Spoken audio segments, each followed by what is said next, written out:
Perk machines have become an integral part of the Call of Duty Zombies experience. They provide players with unique abilities that can help them survive against the relentless and unwavering hordes of the undead. However, the origins of these machines and their evolution throughout the Call of Duty Zombies franchise's history remain a fascinating and unexplored topic. Today, we will delve deeper into the history of these perk machines, tracing their roots and examining the various changes they have undergone throughout the series. Please sit back, relax, and let's explore the history of the perk machines throughout Call of Duty Zombies. Before we begin, I just wanted to take a moment to thank you, the viewer, for all of your incredible support. I know this video has taken an exceptionally long time to make, and for that, I apologize. I'd also like to ask you to take a moment to click the like button. I put my heart and soul into these videos, and clicking the like button, as simple as it may seem, helps out far more than you know. And click the subscribe button to get notified about new videos. I'd also like to thank my channel members. Channel members got to see this video a week early, so if you'd like to support me directly and see video essays a week early, consider becoming a channel member today. It should be noted that in this video, I am covering over 15 years of video game history. I'm also covering this topic at a more basic level, and so if there is any information that I missed during this video, I do apologize, but please note that I did my best.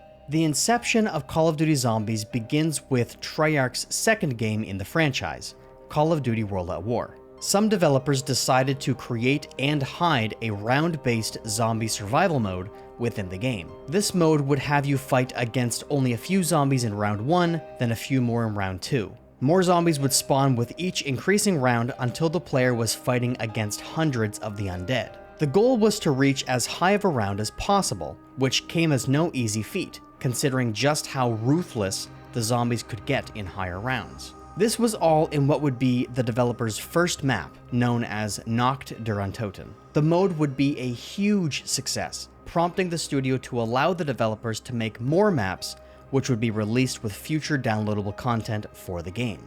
The second map to be released would be Verrückt. Verrückt introduced various systems into the Zombies mode that would later become integral parts of Call of Duty Zombies, such as traps, a power switch, and our subject of this essay, perk machines. 4 different perks were added to the mode via their introduction in Verrückt. They were implemented as soda machines, and thus have a fun animation of cracking open a soda and drinking it before the perk becomes enabled for the player. These perks were Quick Revive, Double Tap Root Beer, Juggernog, and Speed Cola. Quick Revive halves the time it takes to revive a player. It is the cheapest perk available, costing 1500 points. In single player, there is no effect whatsoever. Double Tap Root Beer increases the player's weapon's rate of fire by 30%.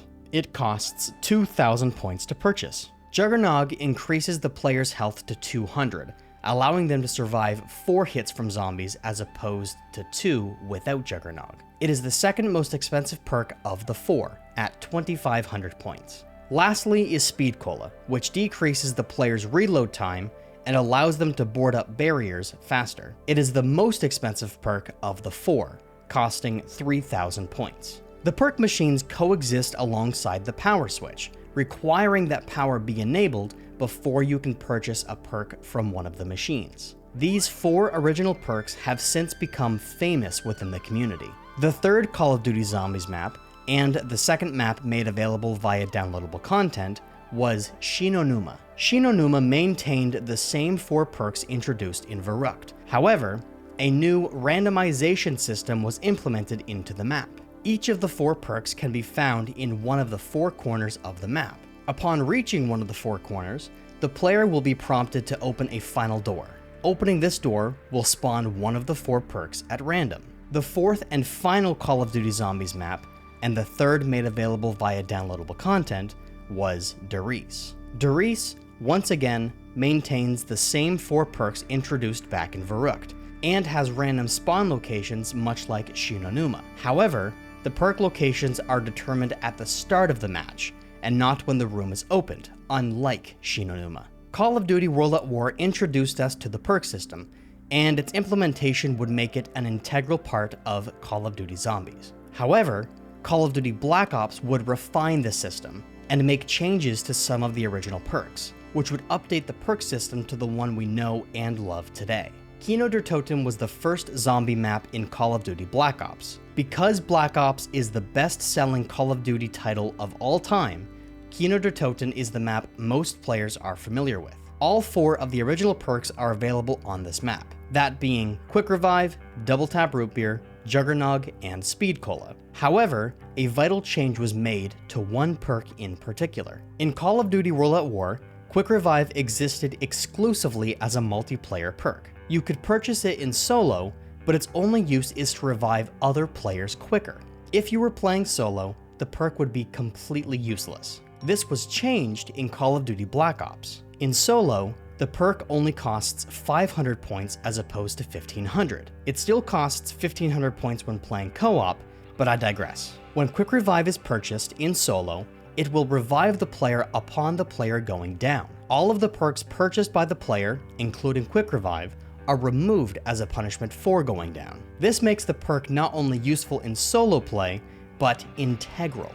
It is usually the first perk any player purchases when playing in solo. To make the perk fair, the perk can only be purchased 3 times, after which the perk disappears, and if the player goes down a 4th time, it's game over. 5 was the second map in Black Ops. It was a secret map, only made available to players who had beaten the campaign or who entered the code 3ARC unlock into the terminal at the main menu. Nothing changes in terms of perks with 5. The 4 original perks are available, and these are, of course, their updated counterparts, much like in Kino der Toten. Ascension was the 3rd zombie map in Black Ops, and was introduced as the first map via downloadable content. Ascension made some interesting changes to the perk machine lineup, adding 2 new perks, but also removing 1. Ascension introduced one of the most famous perks in Call of Duty Zombies, Stamina Up. Stamina Up costs 2,000 points and gives the player twice the amount of sprint endurance and increases the player's sprint speed by 7%. It's a very useful perk in Ascension because of the size of the map. Ascension was by far the largest zombie map made up to this point, so a perk that boosts sprint speed was an ideal addition. The second new perk added to Ascension was PhD Flopper. PhD Flopper also costs 2,000 points, and completely negates self-inflicted damage. The perk has another interesting feature. Upon diving to prone from a height that would normally inflict damage to the player, a radius explosion of approximately 7.5 meters, or 24.6 feet, is created. The explosion is very powerful, with a maximum of 5,000 damage at the center of the blast, and can kill zombies with 1 hit up to approximately round 20. Ascension, however, makes the interesting choice of removing Double Tap Root Beer from the perk roster. It should be noted that with the addition of more than 4 perks, a perk limit was added, only allowing the player to purchase up to 4 perks regardless. This is to prevent the player from becoming too overpowered, and could have played a role in the decision to only have 6 perks on the map instead of 7. With the restriction of only being allowed to have 4 perks, a 7th perk could have made the players indecisive when choosing the 4 perks they would like to purchase. Though the legitimate reasoning for the removal of Double Tap is unknown, it could have just been a creative choice. Call of the Dead was the 4th zombie map in Black Ops, and the 2nd map made available via downloadable content. This map sees the 4 original perks return: Quick Revive, Juggernog, Speed Cola, and Double Tap Root Beer, confirming the idea that Double Tap not being available in Ascension was probably a creative decision. Call of the Dead would also see the return of PhD Flopper and Stamina. However, it would also introduce a new perk, Deadshot Daiquiri. Deadshot Daiquiri costs 1,500 points, but on the PC version of Call of Duty Black Ops, it only costs 1,000 points, to compensate for the lack of aim assist when using a mouse and keyboard. Deadshot reduces weapon spread by 35%, moves the aim assist lock-on location from the torso to the head, and completely removes weapon sway while aiming down the sights. Deadshot has typically been mocked and criticized as being a useless perk.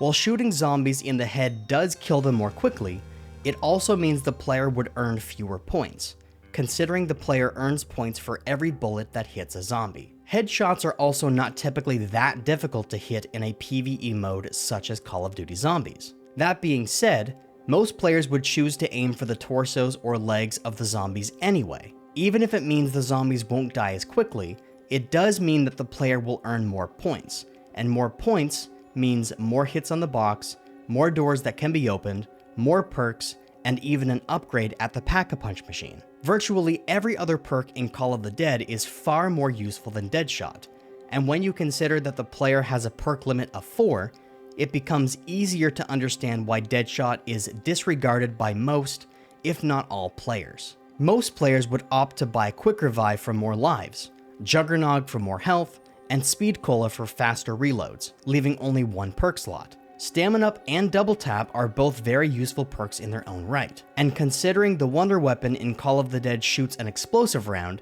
it's easy to understand why some players would even opt for PhD Flopper as their 4th perk, Alienating Deadshot. That is, until Black Ops Cold War, but we'll get there eventually. Shangri-La was the 5th zombie map in Black Ops, and the 3rd made available via downloadable content. Nothing changes with this map. The same 7 perks from Call of the Dead are available on this map. However, Shangri-La does bring back the random perk location system. This changes the playstyle of the map, especially if you are planning to camp in an area in your survival strategy. For example, if you were planning to survive at the bridge, and you got Speed Cola instead of Juggernog, you may opt to restart the game for the chance to get Juggernog. This adds a fun element to the gameplay of the map, though some people might disagree. And some people believe RNG, or random number generators, the system that determines what spawns where, should not be in Call of Duty Zombies at all, but that's for another video. Moon was the 6th and final original map for Black Ops, and was the 4th made available via downloadable content. Moon brings back all 7 perks available in the previous 2 maps and adds a new one. Moon would introduce Mule Kick to the Zombies community, and this perk would change the way people played Call of Duty Zombies forever. Mule Kick allows the player to carry 3 weapons at once. It also costs 4,000 points to purchase, making it the most expensive perk in Call of Duty Zombies. The reason this perk changed the way players played the game was entirely dependent on their use case. If the player was just trying to do an Easter egg, they probably wouldn't need Mule Kick. They might opt for a perk like Stamina Up or PhD Flopper. However, if the player was trying to go for a high round, they might opt for Mule Kick instead, considering it would give the player another weapon with a full reserve of ammunition. Mule Kick would likely be their 4th perk over Stamina Up, PhD Flopper, Double Tap, and Deadshot. Now, at this point, I'm sure many people are screaming at their screens over my discussion of Mule Kick, and me having missed it in all of the previous maps. But allow me to enlighten you. Mule Kick was originally introduced in the map Moon, and was later added to all of the previous maps. Kino der Toten, 5, Ascension, Call of the Dead, and Shangri-La did not originally have Mule Kick as a perk, and this can be confirmed by loading up the game in offline mode and going to where the perk would usually be. I'm sure most people are very familiar with the location of Mule Kick on Kino der Toten, for example. This perk was not originally here, but after DLC 4, it was added as a part of update 1.15 to the map and every map between Kino der Toten and Moon. I'm also sure that there are a lot of people who already know this, but if you didn't, I'm happy to have enlightened you. Included in DLC 4 of Black Ops were remasters of the 4 original maps from World at War. Nocturne Toten was updated with one single perk, Mule Kick. This perk was added to help the player have the bare-bones survival feel that the original map had, but still help the player by allowing them to carry 3 weapons. Mule Kick was also added to the remaster of Derice, however the other 2 maps, Verrückt and Shinonuma, maintained the original perk roster. Call of Duty Black Ops 2 was the next game developed by Treyarch, and the next Call of Duty to have a zombie mode. The first map in Black Ops 2 was Transit. Transit has become a famous map in the community, but for all the wrong reasons. Transit is considered to be, by most, one of the worst zombie maps ever made. I understand that there is a large amount of people who genuinely, unironically love Transit. So to avoid my comment section being flooded with Transit defenders, I'm not going to talk about all of Transit's shortcomings and instead focus on how it implemented and altered some of its perks. Transit sees the return of 5 classic perks from Black Ops. These perks were Speed Cola, Quick Revive, Juggernog, Stamina, and Double Tap Root Beer. However, Double Tap Root Beer was a new and improved version of the original perk. Double Tap from Black Ops and World at War simply increased the rate of fire of the player's weapon by 30%. Double Tap 2.0, as it's referred to in Black Ops 2, still increases the rate of fire of your weapon by 33%, but also doubles the amount of damage that the weapon can deal. Transit would also introduce a new perk to Call of Duty Zombies, Tombstone Soda. Tombstone Soda is not available in solo play, only in co-op. The perk costs 2,000 points and allows the player, when downed, to use the interact button to drop a power-up that looks like a tombstone. This also kills the player in the process. When the player respawns in the following round, they would then be able to pick up the tombstone power-up, giving the player back all of the weapons and perks they had, excluding the Tombstone Soda perk. This sounds like an obvious perk to use when playing in multiplayer. However, Tombstone Soda does, unfortunately, have some shortcomings. After the player respawns, they only have 90 seconds to get to their Tombstone power-up before it despawns, losing all of their perks and weapons. Also, if the player is revived by a teammate before being able to drop their Tombstone power-up, it will be as if they had never had Tombstone in the first place. The player will still have their weapons, of course, but all of their perks will be gone, just like if the player were to have gone down without Tombstone Soda at all. Tombstone Soda was made virtually obsolete from the start by not allowing players to be revived without losing all of their perks, or by only allowing the player 90 seconds to retrieve their perks and weapons upon respawning into the game. With these hindrances, it is just easier for players, even in co-op, to buy essentially any other perk. Stamina would be great for traversing a map as large as Transit, or Double Tap would be great for dealing greater damage to zombies. Most people probably forget that Tombstone Soda even exists because of how useless it is in practice. Transit also introduced a peculiar device that can have complex interactions with the environment, the turbine. The turbine is one of the buildables on the map.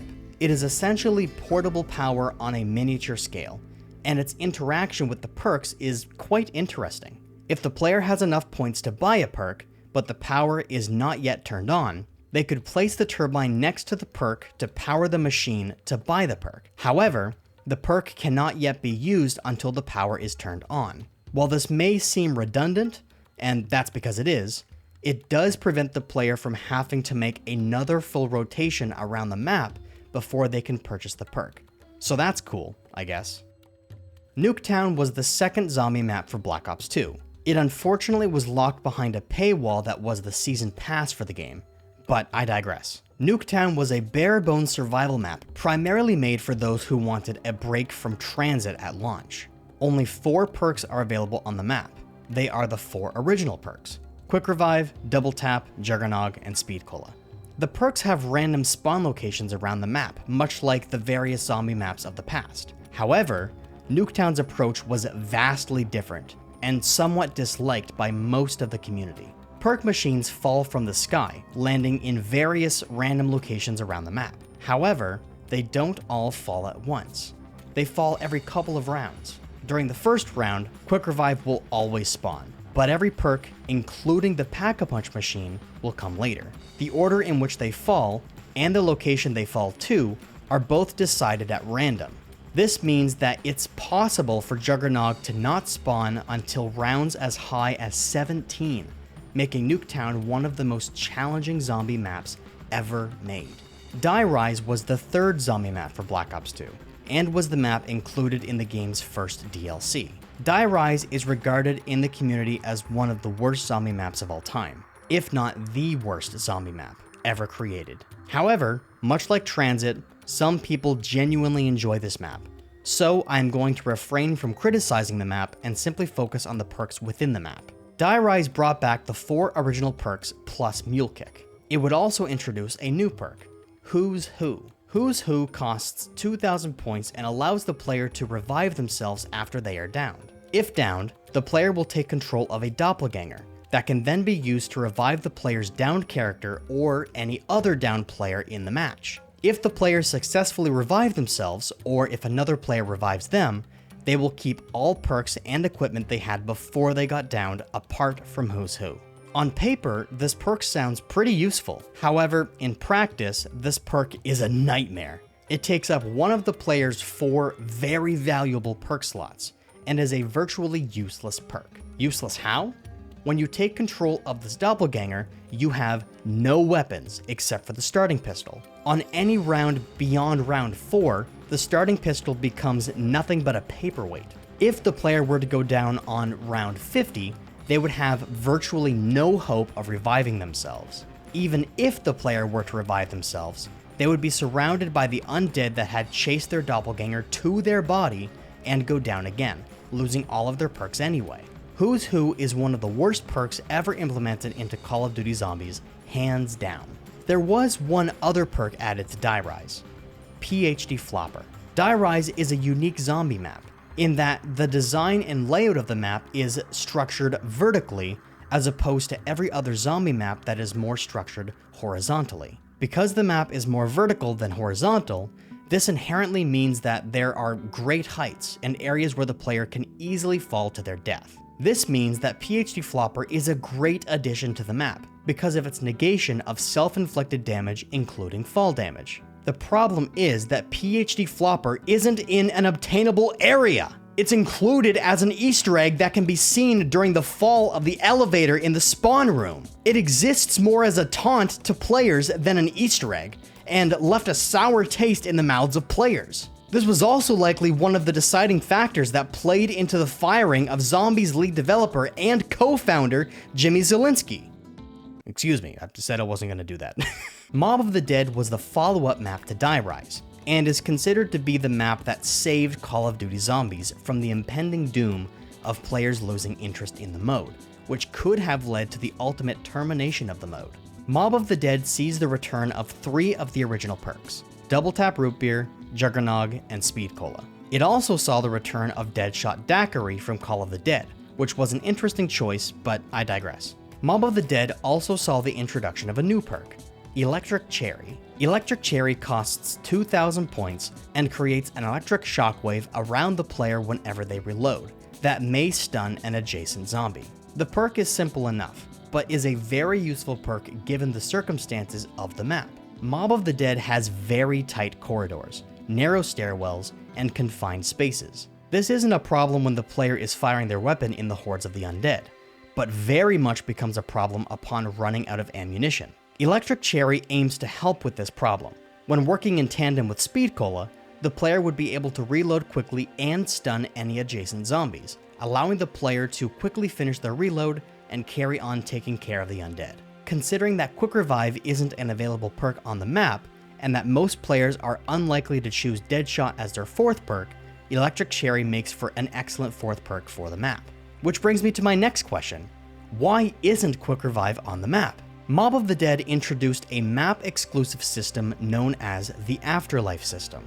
The Afterlife system allows the player to revive themselves much like Who's Who from Die Rise, only the zombies are unable to see your ghostly self. This allows Quick Revive to be removed from the roster of perks, and allows the player to choose another perk they may not have chosen otherwise because Quick Revive is an essential perk. The Afterlife system also adds an additional life to the player each round, up to a maximum of 2. This means that, theoretically, the player could have an infinite number of downs if played right, making the Afterlife system very powerful. However, Mob of the Dead is not an easy map by any means, requiring the player to complete enormous portions of the Easter egg just to pack-a-punch their weapon. But I go into more detail about this in my Mob of the Dead video essay. Buried was Black Ops 2's 3rd DLC map, and was the final map developed by Jimmy Zielinski, one of the original developers who created Call of Duty Zombies. He brought us every map from Nocturne Toten to Moon, but after the terrible response the community had to Transit and Die Rise, he would ultimately be let go from the company. This is unfortunate because Buried is a genuinely great zombie map, but I plan on going into deeper thoughts about that in a future video. Buried sees the return of the 4 original perks, along with Stamina Up and Mule Kick. The player can also obtain PhD Flopper and Tombstone Soda via persistent upgrades. The community refers to these as perma-perks, which can be obtained through unique methods such as completing the Super Easter Egg across all Victus maps using the nav card. Buried would also introduce a new perk known as Vulture Aid. Vulture Aid costs 3,000 points and is fairly complex in its functionality. The player would be able to see perks, wall weapons, places to draw chalk wall buys, the Pack-a-Punch machine, and the mystery box through walls over a short distance. Zombies will occasionally drop small packets of ammo or points, ranging from 5 to 20 points. Certain zombies will release a cloud of green gas upon death, which will cause players standing inside of it to be ignored by other zombies. Buried has a lot of complicated systems in it, such as the Paralyzer Wonder Weapon, or using Arthur to open areas, hold zombies, and respin the box. The perks on this map are no exception. Following Buried would be the final map released in Black Ops 2, Origins. Origins is considered to be one of the greatest zombie maps ever created by most people due to its complexity. The perk system in this map remains fairly straightforward, but obtaining said perks can indeed be complex. Origins does have a perk limit of 4 just like every other map. However, it is possible, through very strategic methods, to obtain every single perk on the map. This is the reason the Rainbow Perk Challenge and Reverse Rainbow Perk Challenge are possible on this map. There are 5 perk machines around the map: Quick Revive, Stamina Up, Juggernog, Speed Cola, and Mule Kick. However, there are 9 perks available to players. Double Tap can be obtained via rituals that can be completed around the map. The other 3 perks that can be obtained are PhD Flopper, Deadshot Daiquiri, and Electric Cherry. How can the player obtain these perks? By using a new device implemented into Origins called the Wonder Fizz. This machine costs 1,500 points to use and behaves similarly to the mystery box. Upon using the device, it will randomly spin through any of the perks the player does not already have. All 9 perks can be obtained via the Wonder Fizz, through various Easter eggs that can be completed, as well as dig sites that can be dug using the shovel. Digging up enough dig sites will give the player the Golden Shovel, which can then be used to dig up the Golden Helmet, which can then be used to dig up an empty perk bottle, which gives the player an extra perk slot. As I said, Origins is a complicated zombie map. On November 4th, 2014, Call of Duty Advanced Warfare was released to the world, and would change not only the Call of Duty franchise as we know it, but the gaming industry as a whole. See, Advanced Warfare added a new system to the game known as loot boxes. While I won't dive too deep into this mechanic in this video, this system changed the gaming industry forever. The loot box system was an idea Sledgehammer Games and Activision borrowed from another popular first-person shooter, Counter-Strike Global Offensive. While this system had existed before the release of Advanced Warfare, this Call of Duty title taught other studios that the mechanic could be included in console games, and that it could make studios a lot of money. However, this video is about the perks in Call of Duty Zombies. Why am I talking about Advanced Warfare and its loot box system? Well, Advanced Warfare did some questionable things to squeeze all the pennies they could out of its player base, and I needed to set up the game's loot box system to show you just how scummy this game really was. On February 26th, 2015, Advanced Warfare's first DLC was released, and it brought to the world the first zombie mode not developed by Treyarch. They called it Exo Zombies. It provided interesting movement to the game mode, and many players thought this mode to be a breath of fresh air, especially after Black Ops 2 had several maps that people were not huge fans of. The problem was that this brand new zombie mode was locked behind a paywall. Every mode before this, World at War, Black Ops, and Black Ops 2, provided the player with a free map that players could play on, and if they decided they liked the mode enough, they could then purchase DLC packs to play more. Advanced Warfare forced players to purchase DLC to play their zombie mode. I understand that a lot of people argued that a zombie mode was not planned, so they couldn't just add the mode to the base game. There wasn't enough time for development to finish the map before launch. It had to be included in the DLC. To those people, I say bullshit. The devs clearly had enough time to add a zombie Easter egg to the end of the survival mode, teasing that a zombie mode would be coming. Why wouldn't they just do the zombie mode instead of the survival mode, and have it ready for launch? The answer? Money. Easter eggs were huge at the time, especially in the zombie community. Sledgehammer Games knew that they could tease players with a zombie Easter egg at the end of the survival game mode, hyping up players and convincing them to purchase the first DLC pack to play their new zombie mode. I know this video is about perks in the franchise and how they evolved across the games, but I just needed to give my opinion about this DLC model, because it has angered me for almost 10 years. In Advanced Warfare Zombie mode, the player jumps around the map in an exosuit, providing the player with a new, unique way to play a zombie map. On these maps are devices that provide what is called an exo upgrade. These exo upgrades work the same way perks work in the Treyarch maps. They provide the player with ways to become slightly stronger, giving the player a bit of an advantage against the extremely aggressive zombies. There are various exo upgrades around the map, which are as follows: Exo Health, Exo Medic,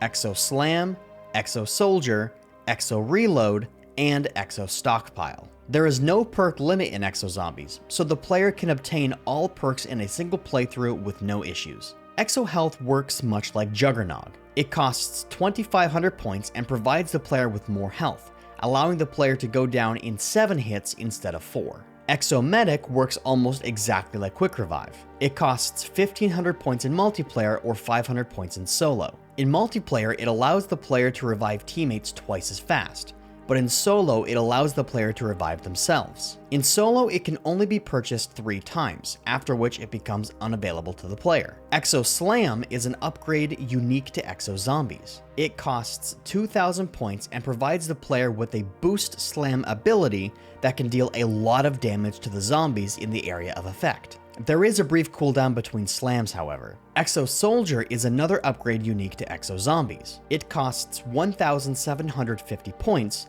and allows the player to fire their weapon while sprinting and sliding. It also increases weapon swap speed and hip fire accuracy. Exo Reload works much the same as Speed Cola. It costs 2,000 points and decreases the time it takes to reload by 50%. These are all the perks available to the player in the first 2 maps, Outbreak and Infection. In the 3rd map, Carrier, Exo Stockpile would be introduced. It costs 2,000 points and allows the player to carry 20% more ammunition. It also allows the player to hold 1 extra lethal and tactical grenade. This upgrade would also be available in Advanced Warfare's final map, Descent. Black Ops 3 was considered to be revolutionary within the zombie community. Every map that was released for this game was a hit. People often refer to Black Ops 3 as the best iteration of the mode we have ever seen. And with the ability to play custom community-made maps on the PC version, it's no wonder why Black Ops 3 is loved by the community so much. To this day, almost 9 years after the release of the game, there are close to 8,000 people actively playing this game every day, and that is just on Steam. Black Ops 3 was released with 2 maps at launch, one of which was locked behind a paywall, much like Nuketown from Black Ops 2. Let's talk about the base game map first, Shadows of Evil. Black Ops 3 overhauled a lot of the systems from previous games, buildables, pack-a-punch, and movement just to name a few. However, the perk system remained untouched. Why fix what isn't broken? This would not remain the case in Black Ops 4, but we'll touch on that soon. The 4 original perks are available to players in Shadows of Evil: Quick Revive, Double Tap, Juggernog, and Speed Cola. Players could also find Stamina Up and Mule Kick on the map. However, a new perk would be added to the roster: Widow's Wine. Widow's Wine has 4 primary effects. Zombies that hit the player will unleash a wave of webbing from the player, trapping nearby zombies for 20 seconds. The distance zombies are from the player dictates how trapped they become. Zombies directly next to the player will become completely frozen, while those further away will simply have their movement slowed. Grenades become sticky Widow's Wine grenades, similar to Semtex. When thrown, they have the same effect upon detonation as if a zombie hit the player. Any zombies not killed by the explosion will be caught in a web for 20 seconds. If a zombie is stuck with one, it will be instantly frozen. Each of the previous two effects uses one grenade, up to the number of grenades the player currently holds, which can be up to 4. Grenades will replenish by 2 at the start of every round and can be completely refilled with the max ammo. If a zombie is killed while affected by Widow's Wine, it has a chance to drop a blue spider power-up, which replenishes 1 grenade. The player's knife has a chance to freeze zombies, similar to the webbing effect. The knife will also do more damage, killing it in 1 hit until round 4. This effect stacks with the Sword Flay Gobblegum. Using Widow's Wine in tandem with Juggernog allows the player to become very powerful. Black Ops 3 increased the player's health from 100 to 150, allowing the player to be hit 3 times before going down instead of 2, like in previous games. Juggernog adds 100 health, allowing the player to be hit 5 times before going down. If the player also had Widow's Wine equipped and had 4 grenades in their inventory, they could then be hit 4 times before even beginning to take damage, allowing the player to be hit a total of 9 times before going down. Widow's Wine is a very powerful perk that most players would likely choose as their 4th perk, over Double Tap or Stamina. I quickly want to backtrack to Gobblegums for a moment. Black Ops 3 retains the 4 perk limit that every game previous has had. This doesn't have to be the case, however. The player can use Gobblegums to remove that perk limit and become even more powerful. Unfortunately, Gobblegums work much like loot boxes. The player spends real-world currency to spin a machine in the menu that will give the player random Gobblegums in return. Some of these Gobblegums can be very powerful, and thus are considered more of a pay-to-win system. That being said, Gobblegums were much more accepted by the zombie community, unlike the proper loot boxes that could be found in the multiplayer mode. This is likely because every Gobblegum is useful in its own right, unlike a lot of the items that could be found in the loot boxes available in multiplayer. Now, all of this is to say that there are some Gobblegums that can remove the perk limit and allow the player to obtain all possible perks on a single map. For example, Soda Fountain allows the player to purchase more than 4 perks. It has 5 activations before being removed from the player's inventory, allowing the player to obtain up to 9 perks. Another Gobblegum is Perkaholic, which is considered to be one of the most powerful Gobblegums in the game. Simply put, Perkaholic gives the player all available perks on the map in a single activation. In Shadows of Evil, for example, the player would receive Quick Revive, Double Tap, Juggernog, Speed Cola, Stamina Up, Mule Kick, and Widow's Wine. What prevents Gobblegums from becoming too overpowered is that they are random and expensive. A player could gamble a dozen times and not receive a single Perkaholic, meaning they would have to rely on Soda Fountain or just go with 4 perks.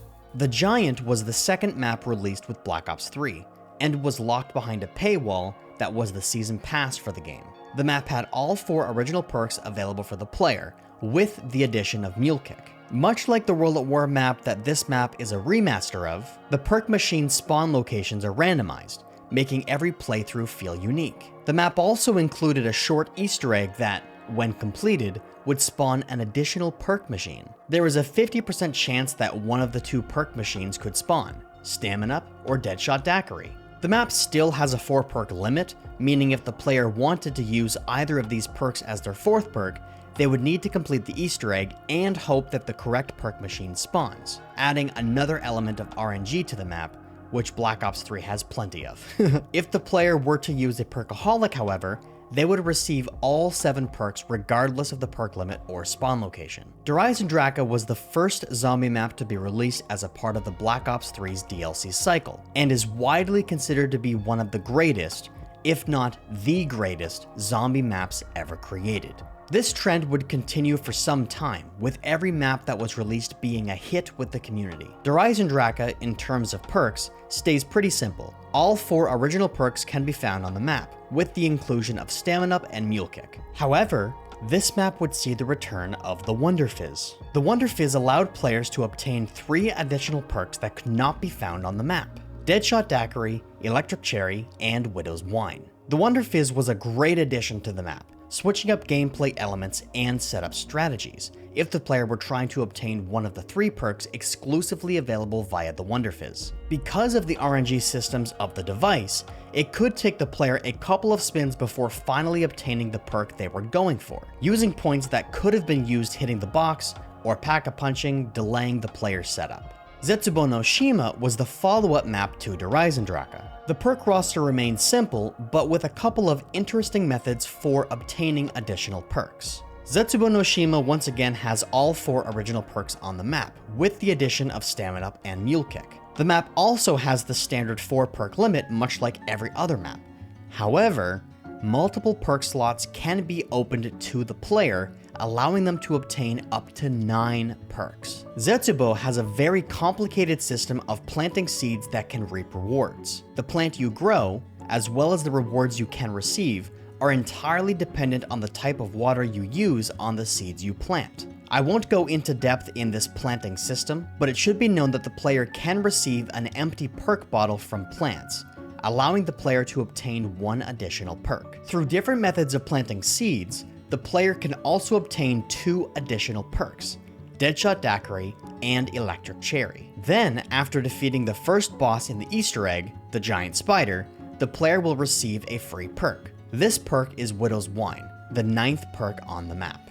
Gorod Krovi, the map included with the 3rd DLC for Black Ops 3, maintains the simple perk roster found in the previous 2 DLC maps, the original 4 perks, along with Stamina Up and Mule Kick. The map would also include the Wonder Fizz, allowing the player to obtain Deadshot Daiquiri, Electric Cherry, and Widow's Wine. Gorod Krovi did a lot to enhance other aspects of the game, such as access to Pack-a-Punch, upgrading monkey bombs, and other little details. However, the perk machines remain untouched and provide the player a simple experience. Revelations was included with the 4th DLC for Black Ops 3. This map provided a bit of controversy in the community because it was not an original map, and was instead a mashup of some of the most well-regarded maps in Call of Duty Zombies. While I do agree that the final map for Black Ops 3 being mostly unoriginal and just a mashup of some of the other maps was a little disappointing at the time, my experience with this map has made it one of my favorite maps of all time. The nostalgia I have for playing with friends, experiencing it for the first time, and completing the Easter egg for the first time all culminate in the opinion I have for this map, and why I hold it in such high regard. My personal opinions about the map aside, the map once again maintains a simple roster of perks. The original 4 can be found on the map, along with Stamina Up and Mule Kick, and Widow's Wine. The Wonder Fizz is also included in the map, allowing the player to obtain Electric Cherry and Deadshot Daiquiri. You'll find that, as far as the perks go for the 4 main DLC maps, they're pretty simple, maintaining mostly the same roster across all 4. However, that wouldn't be the case for Black Ops 3's 5th and final DLC. Zombies Chronicles was released to the world on May 16th, 2017, and topped the charts of DLC sales for many months. The expansion for Black Ops 3 has been #1 on the DLC sales chart multiple times, at least on PlayStation, but that also holds on Steam, making $1.7 million in gross since launch. Now, $1.7 million doesn't sound like a lot, especially since we're talking about a billion-dollar company. However, when you think about these being Steam numbers, for a game that was released during prime console time, you begin to realize just how huge those numbers are. The expansion launched with 8 maps: Nacht der Untoten, Verrückt, Shinonuma, Kino der Toten, Ascension, Shangri-La, Moon, and Origins. Let's talk about Nacht der Untoten. All of these maps mostly stay the same as their predecessor, because these maps were not remakes, they were remasters, providing enhancements over the originals. Nacht did see the addition of Mule Kick, much like the remastered version in Black Ops. It would also see the addition of the Wonder Fizz, allowing the player to obtain Juggernog, Quick Revive, Speed Cola, Double Tap, Stamina Up, Deadshot Daiquiri, or Widow's Wine. Or, if the player had any of the perk-related gobblegums, such as Soda Fountain or Perkaholic, they would be able to obtain all of these perks. However, this also stands true for the next 7 maps we're going to talk about. Verrückt would also see the addition of the Wonder Fizz, allowing the player access to Deadshot Daiquiri, Stamina Up, and Widow's Wine, along with the map's base 5 perks, of course. Shinonuma would also see the same additions. The Wonder Fizz allows players access to Deadshot, Stamina Up, and Widow's Wine. In fact, this would be the exact roster that would be used across all of Zombies Chronicles maps. However, on the maps Ascension, Shangri-La, Moon, and Origins, Widow's Wine would replace PhD Flopper. PhD Flopper was not included in Zombies Chronicles due to there not being a Dolphin Dive mechanic, the primary mechanic used to activate PhD Flopper. Following the enormous success of Black Ops 3 Zombies, Infinity Ward would show the world their attempt at a zombie mode in their next title, Call of Duty Infinite Warfare. Infinite Warfare came out at a bad time. Players were getting fed up with the advanced movement included in these past couple of releases. However, years of development couldn't just be thrown away, and so Infinite Warfare would have to be released as an advanced movement game. People did not like the sounds of yet another advanced movement Call of Duty, and they made sure their voices were heard. The reveal trailer for this game, almost overnight, became one of the most disliked videos on YouTube. Today, the trailer remains the 25th most disliked video on the platform, with over 3.9 million dislikes. Regardless of your opinion about the game, however, the zombie mode was quite a bit of fun. Now, this comes from someone who has only ever played the launch map, Zombies in Spaceland, but I must say that I always have a lot of fun when playing this map, which happens to be a total of about 4 times. The zombie mode in Infinite Warfare would have a similar perk system to that of Treyarch Zombies. The player can purchase a perk for a certain amount of points and in exchange would receive a perk that gives the player an ability of sorts. Zombies in Spaceland, the first map in Infinite Warfare, had 10 perks. The game mode allowed the player to have up to 5 perks at a time, so the player would need to choose wisely when purchasing their perk roster. However, this game mode did allow players to remove equipped perks by going back to the perk machine of a purchased perk and interacting again. This would remove the equipped perk, opening up another available perk slot. The perks available in Zombies in Spaceland are Up in Atoms, Racin' Stripes, Slappy Taffy, Bomb Stoppers, Tough Enough, Bang Bangs, Blue Bolts, Mule Munchies, Trailblazers, and Quickies. Up in Atoms costs 1500 points and allows the player to revive other players quicker than normal, or in solo, costs 500 points and allows a self-revive. The maximum amount of self-revives available to a player in solo mode is 3. It is essentially quick revive. Racin' Stripes costs 2000 points and allows the player to sprint faster for a longer duration. It also allows the player to shoot, use equipment, and go through an eating animation while sprinting. It is similar to Stamina Up. Slappy Taffy costs 2000 points and increases melee damage dealt by the player. It also grants the player's melee attacks to stun zombies upon impact. Bomb Stoppers costs 2000 points and allows complete negation of explosive damage and fall damage toward the player. It is similar to PhD Flopper. Tough Enough costs 2500 points and allows the player to withstand more damage, taking 5 zombie hits to be downed rather than 3. It is essentially Juggernog. Bang Bangs costs 2000 points and increases fire rate and considers a single bullet shot to count as 2 in terms of damage, effectively increasing ammo usage economically. It is similar to Double Tap 2.0. Blue Bolts costs 1500 points and allows every reload initiated by the player to electrocute nearby zombies. The intensity of the shock is determined by the amount of bullets presently in the magazine, with the strongest shock occurring with an empty magazine. It is similar to Electric Cherry. Mule Munchies costs 2000 points and functions similarly to Mule Kick from Treyarch's previous Zombies entries, allowing the player to carry 3 primary weapons of their choosing. Trailblazers costs 1500 points and allows the player to ignite the floor behind them in flames when they slide, potentially killing zombies that walk through them. Finally, we have Quickies, which costs 3000 points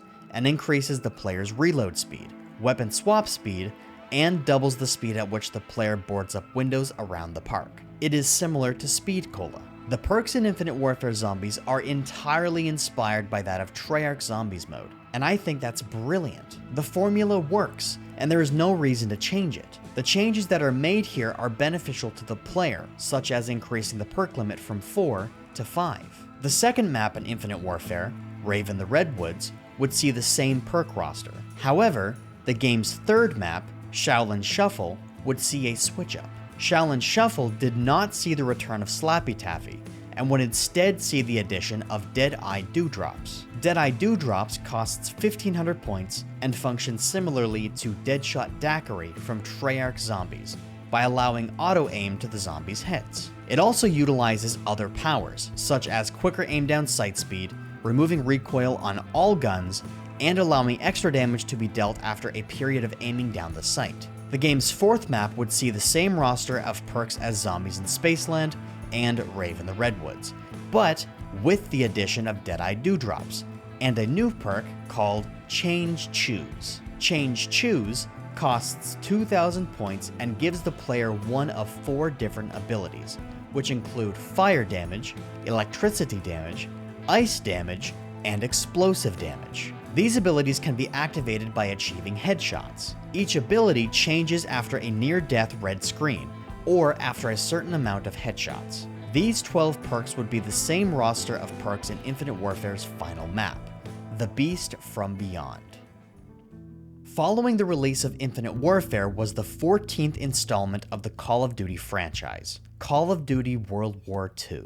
World War II was developed by Sledgehammer Games and would be released with a zombie mode at launch, unlike their previous entry, Advanced Warfare, which added a zombie mode in its first DLC pack. The launch map, titled The Final Reich, would continue the trend of having a perk system much like every iteration of the mode prior to it. However, there would be several changes implemented into this iteration of the mode. In World War II Zombies, the perk machines would be known as Blitz machines. The Final Reich would have 6 Blitz machines available for players to choose from, and these 6 would be the only Blitz machines available across all DLC maps that were released for the game. These machines were, I'm gonna butcher these, Leben Blitz, Kugel Blitz, Laufen Blitz, Faust Blitz, Shield Blitz, and Schnell Blitz. Leben Blitz, or Life Blitz, requires 1500 points in co-op matches and 500 points in solo matches. While in co-op mode, it allows the player to revive other players at twice the speed. During solo play, however, it allows the player to revive themselves, which causes the Blitz to be removed, but also allows the player to keep the rest of their Blitz. The Blitz can be repurchased up to 3 times in solo play, similar to Quick Revive from past titles. Kugel Blitz, or Bullet Blitz, requires 2,000 points, and allows all the players' ballistic weaponry to be granted double damage, as well as increased fire rate, similar to Double Tap 2.0. Laufen Blitz, or Run Blitz, requires 2,000 points and, like Stamina Up from past titles, grants the player a faster sprint speed. Unlike Stamina Up, however, this version grants the player infinite stamina, meaning the player can continuously run without having to stop. Faust Blitz, or Fist Blitz, requires 2,000 points and gives the player double melee damage. Shield Blitz, or Shield Blitz, requires 2,000 points and gives the player a burst of electricity around them when they reload,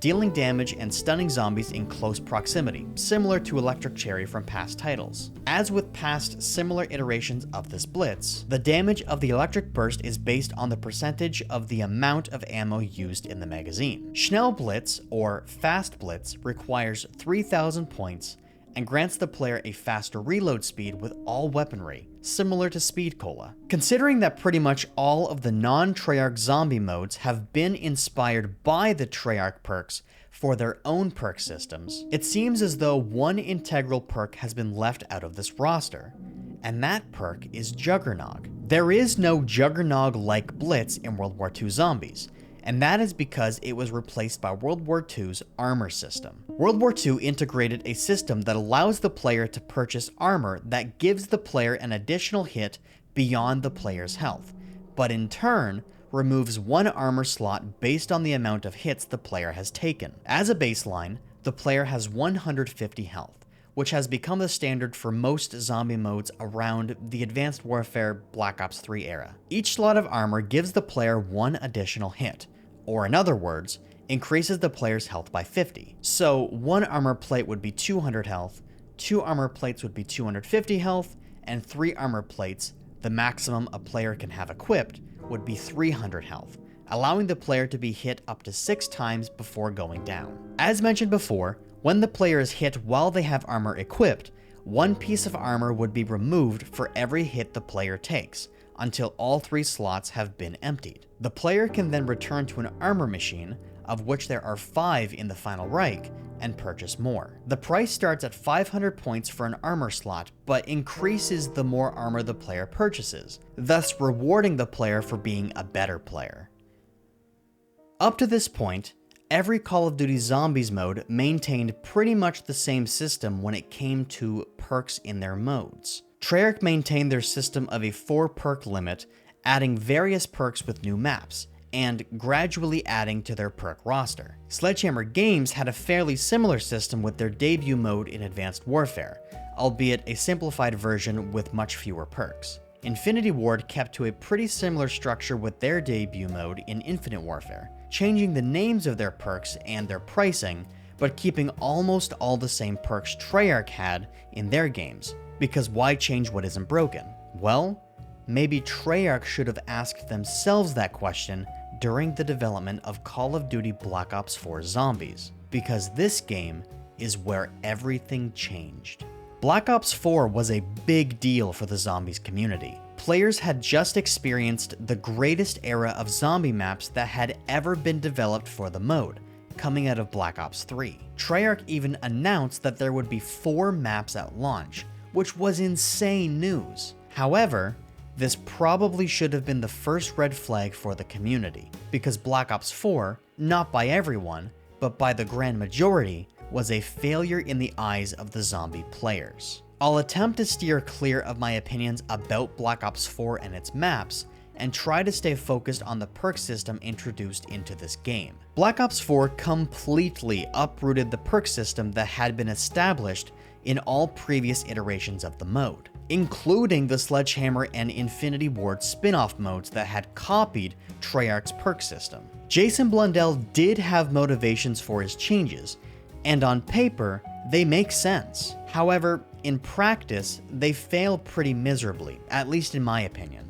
Zombies has always had a 4 perk limit. The idea behind this is to create a build, much like one would in Dark Souls or Cyberpunk or any RPG, allowing you to put points into stats that align with your character. The perk system in Call of Duty's Zombie mode does the same, but on a much smaller scale. The player can choose to reload faster or sprint quicker by choosing Speed Cola over Stamina, or deal more damage instead of resisting explosive damage by choosing Double Tap over PhD Flopper. Whatever 4 perks of the 7 or 8 available on a given map, you are creating a build, deciding what abilities you'd rather have to help you survive waves of the undead. The one given, however, is that no matter who the person is or what perks they'd rather purchase, every single player would always choose Quick Revive and Juggernog as their first 2 perks, leaving only 2 perk slots to create your build, and this bugged Jason Blundell. So much so that he decided to completely change the way the perk system worked in Black Ops 4.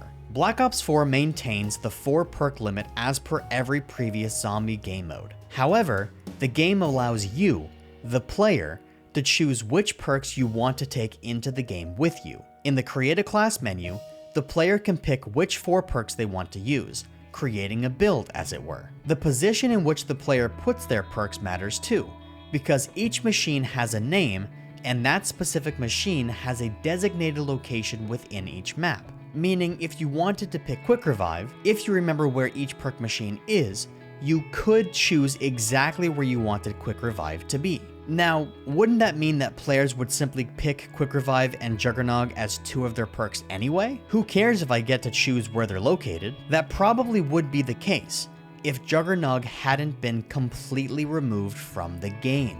Because Quick Revive and Juggernog are 2 necessary perks required to survive to high rounds, and players instinctively pick them as their first 2 perks, taking up 2 of the 4 precious perk slots, it was decided that the player would just be given 200 health and 3 revives from the start, allowing the player to choose 4 other perks to take into the game with them, and not be hindered by having 2 perk slots removed by choosing Quick Revive and Juggernog. Due to some issues at the launch of the game, the player's health was eventually increased to 250, which was the same as Black Ops 3 with Juggernog equipped. Now, if Juggernog was removed from the game, but additional health was added to the player, how come 3 revives were added to the player from the start, and Quick Revive is still in the game? Every single perk in the game was overhauled, including Quick Revive, but we'll get to that in just a moment. In the Create a Class menu, the player can choose what 4 perks they want to bring into the game and where they want them to be. There is also one modifier slot. The modifier slot will give any perk the player places in that slot a couple of extra bonuses. The modifiers for the modifier perk only activate when the player has purchased all other perks. Black Ops 4 has a lot of perks to choose from, and each perk has a lot of abilities, as well as its modifier capabilities. So let's go over those now, in alphabetical order. Bandolier Bandit. When purchased, this perk will simply grant the player increased ammo stock for all of their weapons. When selected as the modifier perk, the weapon that currently isn't being held by the player will be able to refill its magazine from its reserve ammo over time. Blaze Phase. With Blaze Phase active, when the player crouches, the area around them will glow orange with the sound of steam boiling over until the screen starts to burn around the edges. Uncrouching during this will send the player straight forward at extreme speeds, killing or knocking down zombies in the way. After this, the perk will be in cooldown and cannot be reactivated until fully charged. While Blaze Phase is under the modifier slot and with all 4 perks active, it gains the ability to be charged into an additional state, changing the hue of the aura to that of blue. When discharged at this level, the dash itself becomes infinite in range and will only stop on impact with a surface.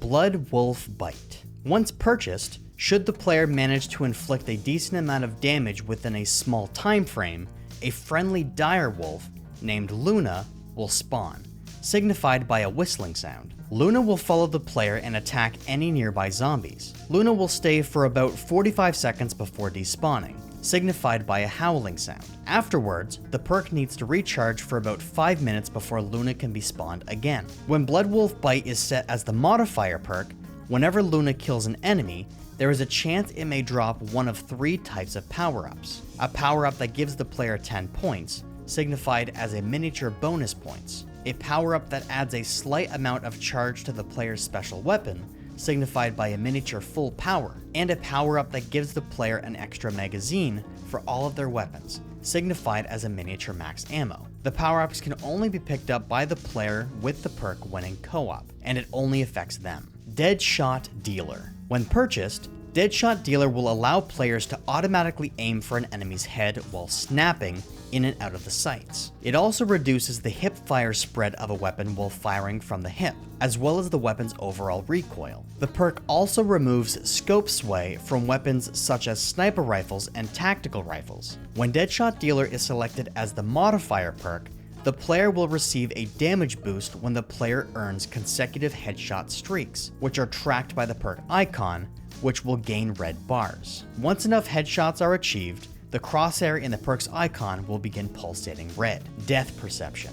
When purchased, Death Perception gives the player an orange outline of nearby enemies through walls, similar to a thermal optic. Any nearby enemies off-screen will be highlighted by small white arrows on the HUD, denoting their location relative to the player. When Death Perception is selected as the modifier perk, it applies bonus damage to special enemy weak points. Dying Wish. When purchased, Dying Wish will prevent the player from falling into Last Stand. Instead, the player will enter Berserk mode. The screen will turn red and prevent the player from receiving all damage for 9 seconds. After Berserk mode has ended, the player will be left with 1 health. Dying Wish will then need time to be used again, with the cooldown extending after every activation. When Dying Wish is selected as the modifier perk, it will give the player full health after exiting Berserk mode. Electric Burst. When purchased, Electric Burst creates an electric shockwave around the player whenever the player reloads. The more empty the magazine is before reloading,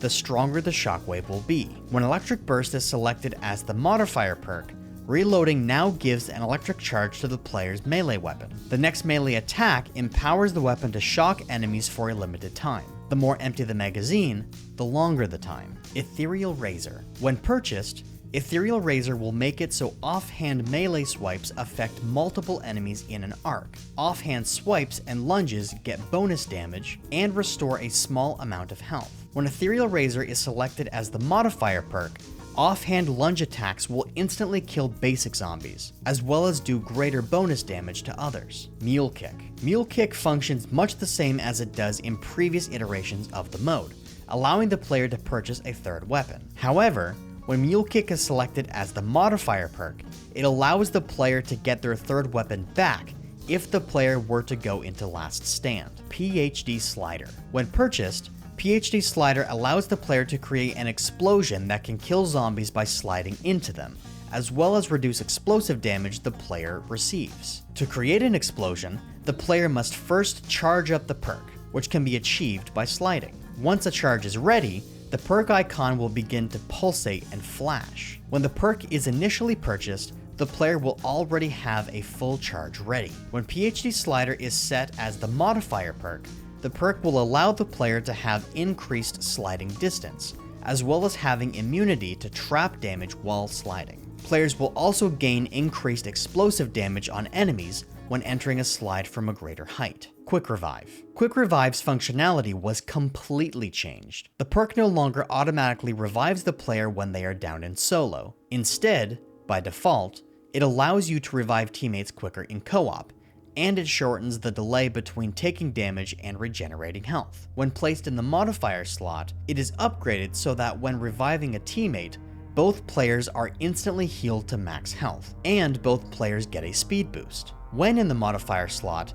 the player will also get a speed boost anytime they regenerate health. Secret Sauce. Secret Sauce will grant the player a random perk that has not been assigned to any other slot. When assigned to the modifier slot, it will grant the modifier of the randomly assigned perk. Unlike all the other perks in the game, Secret Sauce can be rebought even if the player already has purchased the perk, causing the perk the player previously had with Secret Sauce to change to another. Stamina Up. When purchased, Stamina Up allows the player to sprint faster and for a longer duration, much like it does in all previous iterations. When selected as the modifier, it grants the player unlimited full sprint. It also allows the player to fire their weapon while sprinting and reload faster. Stone Cold Stronghold. When purchased, Stone Cold Stronghold will allow the player to create a blue circle on the ground by standing in place for a few moments. While the player is within the circle, they will receive a damage boost against enemies and slowly gain armor over time. When Stone Cold Stronghold is selected as the modifier perk,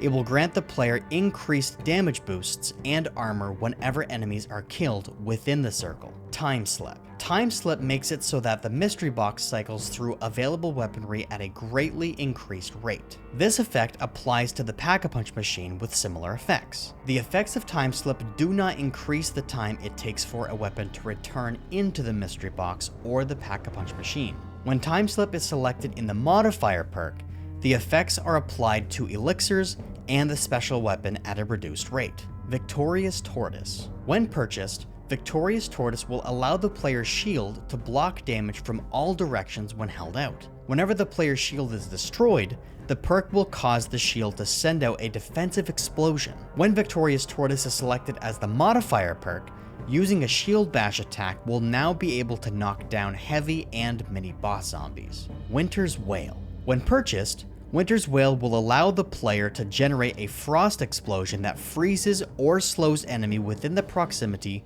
of the explosion when damaged by the enemy's melee attack. The player will be able to store 3 charges. When assigned to the modifier slot, frost explosions trigger a slowing field around the player for a limited time. It will also grant the player a 4th charge. This perk works similarly to Widow's Wine. And finally, Zomshell. When purchased, Zombshell will allow the player to have a chance to create a small contamination field when killing normal zombies. This field comes in the form of a small electrical orb, which will last for between 5 to 10 seconds. When a zombie comes into contact with the field, they will be slowed down, and any damage they receive will be increased. Once the orb disappears, the perk will recharge before its effects can be activated again, with every activation of the orb effect causing the perk to take longer to recharge. When Zombshell is set as the modifier perk, the perk will allow players that have the perk as the modifier to be ignored by zombies while standing in the contamination field, similar to the camouflage effect of Vulture Aid from Black Ops 2. The nice thing about Black Ops 4's perk system is that it allows for a multitude of builds. There are many combinations of perks that the player could choose from, and have a vastly different experience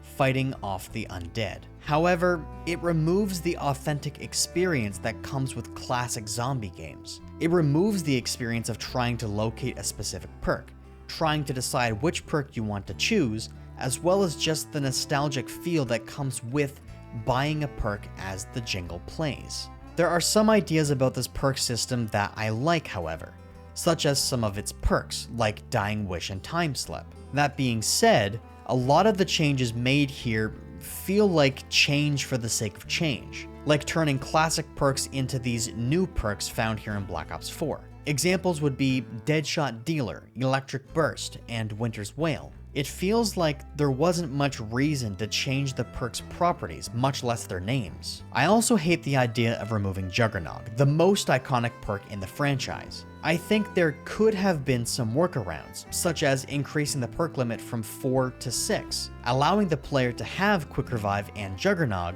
and then 4 additional perks. This wouldn't make the player any more overpowered than they already are, because Juggernog is included in the player's health now anyway, the same as the 3 revives the player starts with. Or perhaps keep 3 revives, considering Quick Revive is still in the game regardless, and increase the perk limit to 5, still allowing for Juggernog and 4 other perks. The removal of Juggernog from the game entirely left a sour taste in my mouth, just like it did for most of the zombies community. Regardless of my opinions of Black Ops 4's zombie mode, or my opinions about the perk system, this is what we were given. While the next game that would be released would be a return to form of sorts, the way the developers handled the perk system still left much to be desired.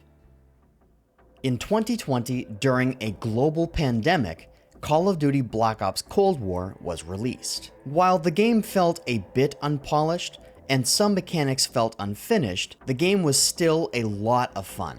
And if rumors are to be believed, that the game was developed in 6 months, and still launched with a campaign, a functioning multiplayer, and a zombie mode, then much can be forgiven about some of the unpolished aspects of this game. Black Ops Cold War would see the return of classic perks, including the fan favorite Juggernog. This was actually a big part of the game's marketing, the fact that the classic perk system was returning to the zombie mode. There would be some changes, however, not quite as drastic as Black Ops 4, but still very different from Black Ops 3 and prior. The game was released with only one zombie map, D Machine. Again, considering that the game was developed in 6 months, during a pandemic, this could easily be forgiven. The changes made to the perk system in Black Ops Cold War mostly come down to the game's perk upgrade system. While playing the zombie mode, players can obtain an in-game currency called Ethereum Crystals. These would be used to upgrade weapons, abilities, and perks. At the beginning of the game's life cycle, the perks only had 3 tiers of upgrades that were possible to obtain. However, throughout the game's 6 seasons, all perks would eventually have 5 tiers. So, what do these upgrades do? Let's talk about Juggernog first. At its base tier, it increases hit points by 50, giving the player 150 health. The Tier 1 upgrade reduces the duration of status effects, such as the toxin damage caused by plague hounds, by 50%. Tier 2 increases the amount of armor that armor plates replenish by 25%, and Tier 3 increases health by 100 points, giving the player 250 health. At Tier 4, the player's armor durability is increased by 25%, and at Tier 5, the player is not downed on a lethal hit, but instead has their armor depleted and health reduced to 1, much like Dying Wish from Black Ops 4. In Black Ops Cold War, Quick Revive doesn't function like it does in classic games. Because of Cold War's self-revive system, Quick Revive no longer revives the player, but does provide a few other bonuses. With no upgrades, Quick Revive reduces the time it takes for the player to regenerate their health by 50%, while also reducing the time it takes to revive an ally by 50%. At Tier 1, the perk also enables the player to crawl 100% faster when downed, while at Tier 2, the perk reduces the delay before health regeneration starts by 50%. At Tier 3, the perk will fully regenerate the player's health upon reviving an ally. At Tier 4, reviving another player will give both players a temporary movement speed boost. And at Tier 5, the perk allows the player to kill an enemy while downed to revive themselves, causing them to only lose the Quick Revive perk. Speed Cola increases reload speed by 15% when not upgraded. When upgraded to Tier 1, it allows the player to swap weapons faster, while at Tier 2, it recharges the player's field upgrade 20% faster. At Tier 3, the perk increases the player's reload speed by 30%. At Tier 4, the player repairs barricades faster, and the mystery box settles faster. And at Tier 5, the player can fire and reload while sprinting at full speed. Stamina Up increases the player's run and sprint speed when not upgraded. When upgraded to Tier 1, the perk increases the player's speed while walking backwards. And at Tier 2, it gives the player immunity to fall damage, much like PhD Flopper. At Tier 3, the perk allows the player to walk faster when aiming down sights with their gun. At Tier 4, the player can use equipment while sprinting. And at Tier 5, the perk removes the player's sprint speed falloff.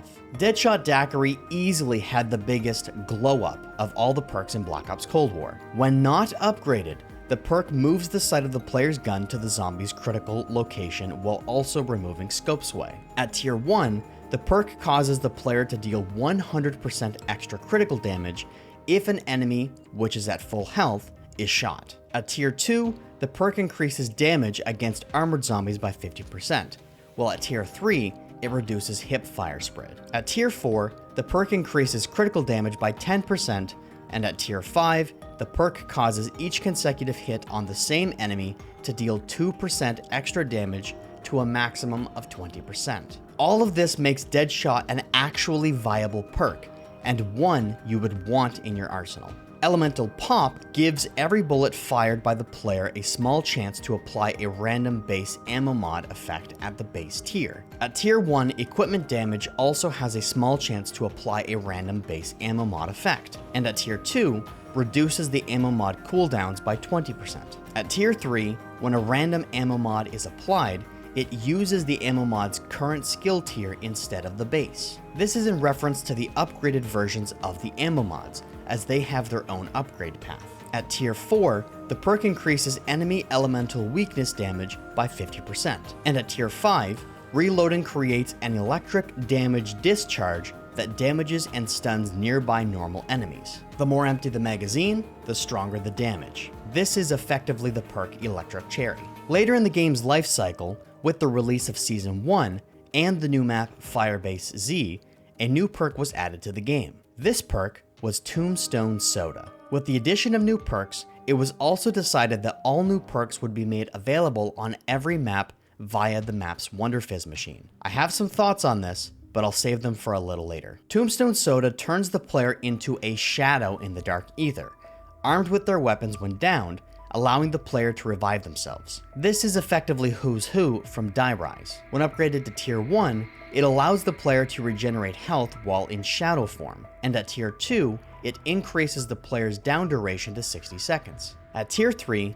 the perk causes the player to drop a tombstone stash upon death, which allows the player to recover their weapons, equipment, and resources. At Tier 4, the player respawns at the end of the round instead of the beginning of the next round, with the player's respawn timers reduced by 50%. And at Tier 5, the player experiences no perk decay when downed, with Tombstone Soda always being lost when downed. Much time would pass until the second DLC map was released, Mauer der Toten. With the release of this map would come a new perk, Mule Kick, which was also added to D-Machine, Firebase Z, and Outbreak via the Wonder Fizz. The base ability of the perk allows the player to carry a third weapon, with the Tier 1 upgrade granting the player an additional piece of equipment if able after crafting a piece of equipment. Tier 2 gives all enemies killed by the player a small chance of dropping ammo, with Tier 3 slowly refilling the ammo of stowed weapons from their stock. At Tier 4, the player is given a 25% chance of keeping non-retrievable equipment when used. And at Tier 5,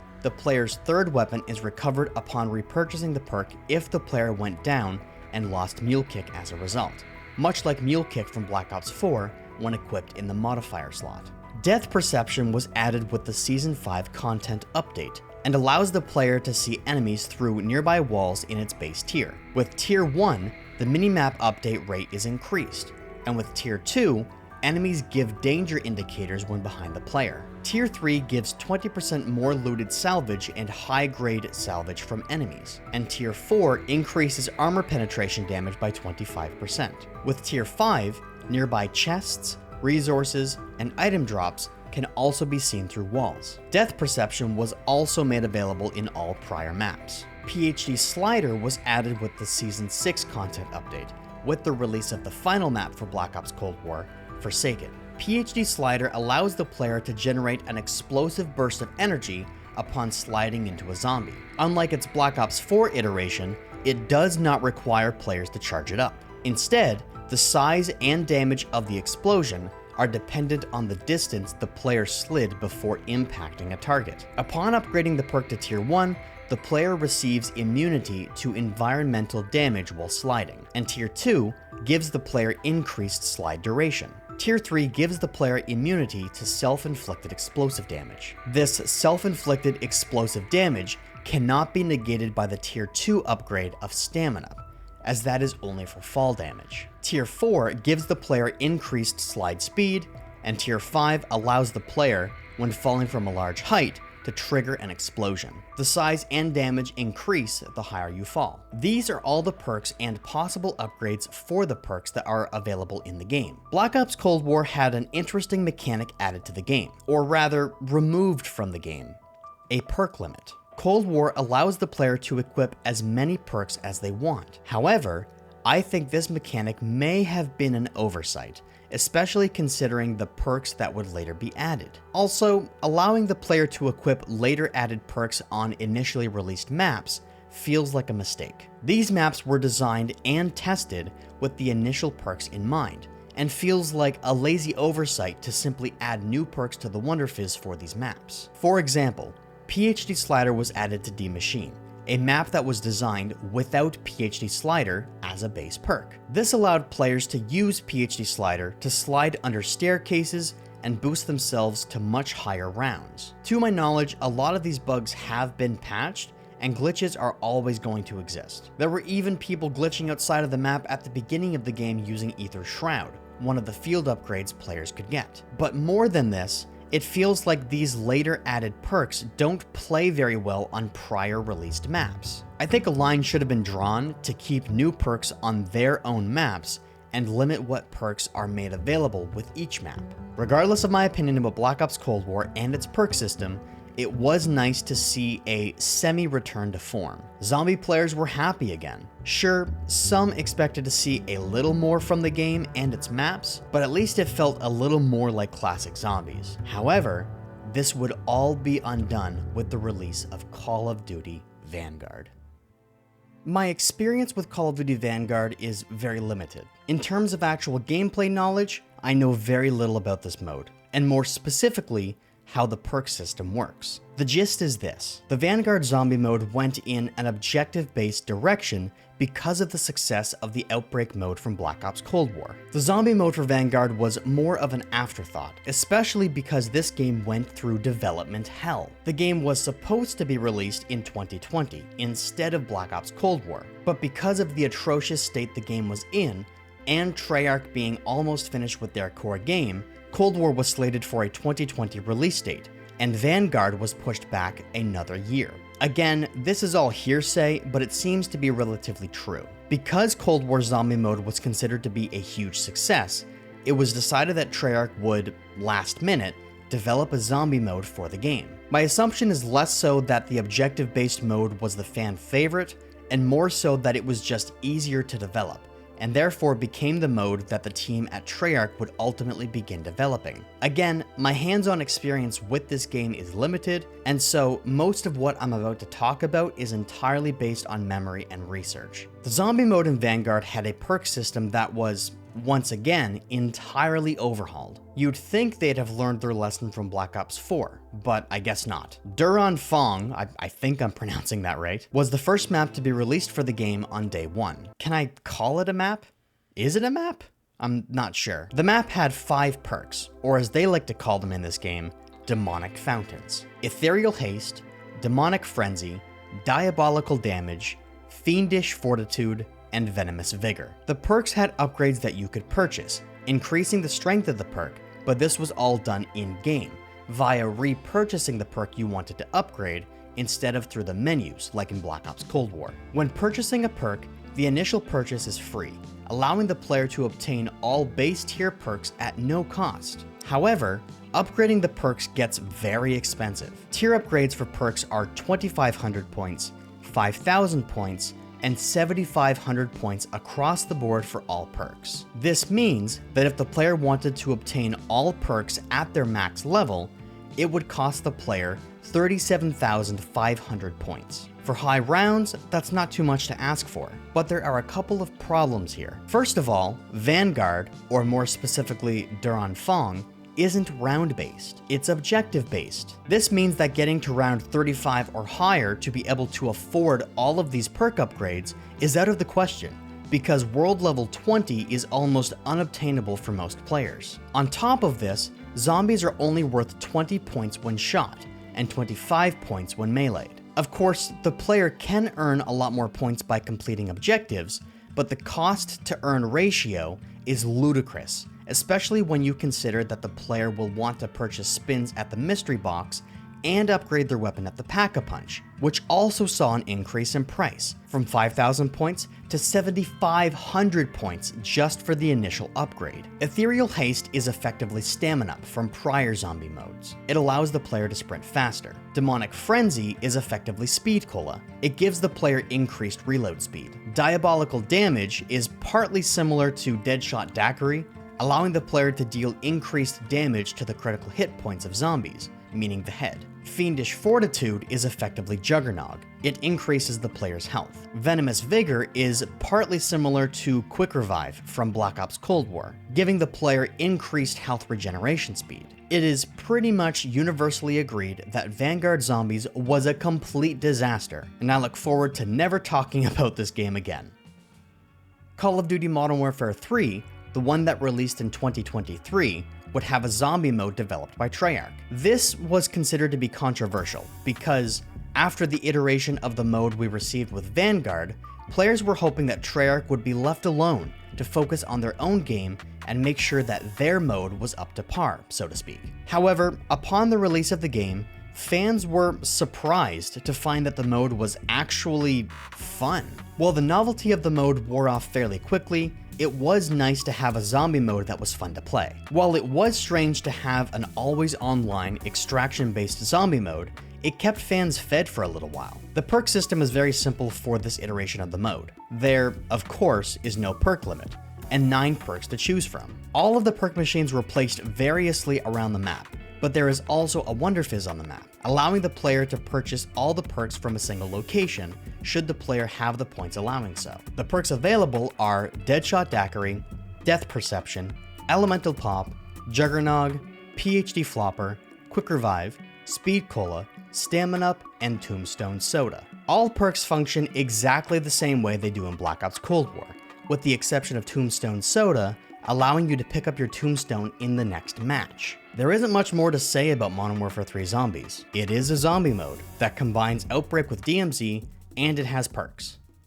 What a journey this has been. Every iteration of Call of Duty Zombies, and how each iteration handled the perk system that was introduced all the way back in Verrückt in Call of Duty World at War. At the time of editing this video, there still isn't much information about the Black Ops 6 zombie mode, what perks it will have, how the system will work, or anything. All we as fans can do is hope that we see a similar perk system to that of Black Ops 3, which is pretty much widely considered to be the best iteration of the mode we have ever seen, as well as the best iteration of the perk system we have ever seen. Maybe we'll get to see a new perk. Maybe they'll have a perk limit that is increased to 5 or 6. Or maybe we'll see the return of Double Tap Root Beer, which hasn't made an appearance in the mode since Black Ops 3. The possibilities are endless, and all we can do is sit and wait, and hope that the developers of our beloved zombie mode understand the fans, and what we want. But until then, this has been the history of the perk machines.